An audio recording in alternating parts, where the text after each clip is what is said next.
Welcome back. I'm Ariel Onstad. Thank you so much for streaming along with me here on your Friday afternoon. It is great to have you.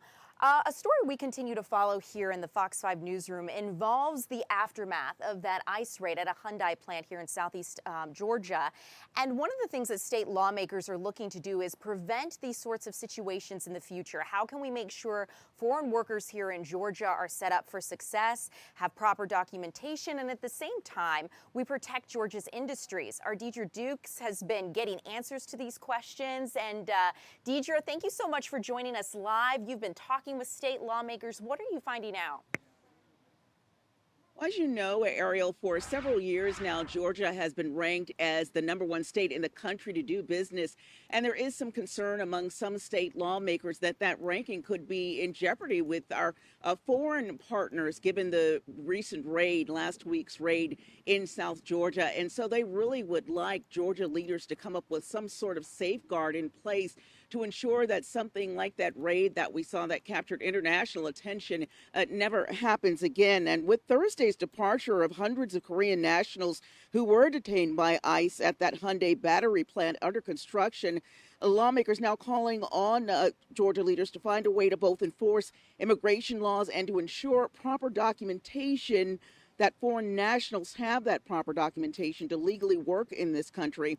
Now, I talked this afternoon to State Representative Dexter Sharper. He's urging Governor Kemp to call a special session to strengthen coordination with ICE and the federal government to ensure that safeguards are in place. And Hyundai officials say this raid has really set the project back there about 2 to 3 months. And Representative Sharper supports creating some type of program through the state labor department to verify foreign workers are properly documented before they walk on a job site. But it doesn't look good when a raid like this happens, in Georgia, and we are the #1 place to do business, and business of this magnitude with foreign companies, global companies wanting to come here. We can't have this happening on a regular basis, because you're going to have other countries say, you know what, I'm not going to Georgia. And again, the representative did say that he is a firm, strong supporter of those federal laws in place as it pertains to immigration. At the same time, he said he is concerned as far as the impact that something like the raid that we saw last week, how that could impact a business here in Georgia.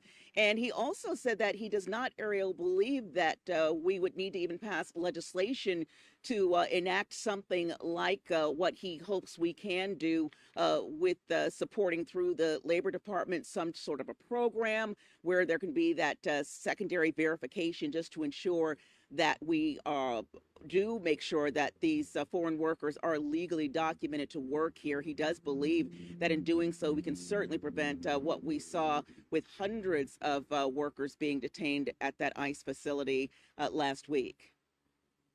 I think about these businesses, right, who want to have workers who speak their language, understand their customs, and get business done in a way they're used to, and at the same time making sure that they're properly documented and vetted here in the United States.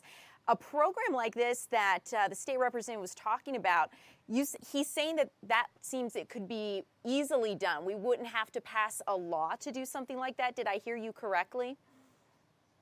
Yeah, that's right, Ariel. He does believe that we already have these type of, I guess, safeguards in place somewhat. We've got the Labor Department, the state Labor Department there.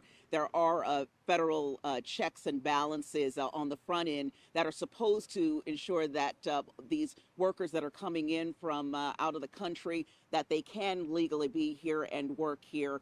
Something got lost there, right? We all see that. And so he's saying, we can work together, federal and state government work together to ensure that we all achieve the same goal, to make sure that these workers who come here, that they are legal, that they can legally work here, and that they are following all of these state and federal laws to do so. And we get the work that we need done. We get that done in a timely fashion. As I said, now we're looking at least a 2 to 3 month delay in work there at the Hyundai facility, according to officials there.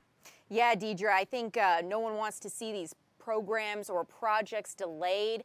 You speak so much with state representatives at the State House, and I'm curious, You may or may not have heard of this. Have there been any other rumblings of solutions or any other chatter you hear from our state leaders about this situation as we kind of look ahead towards a solution?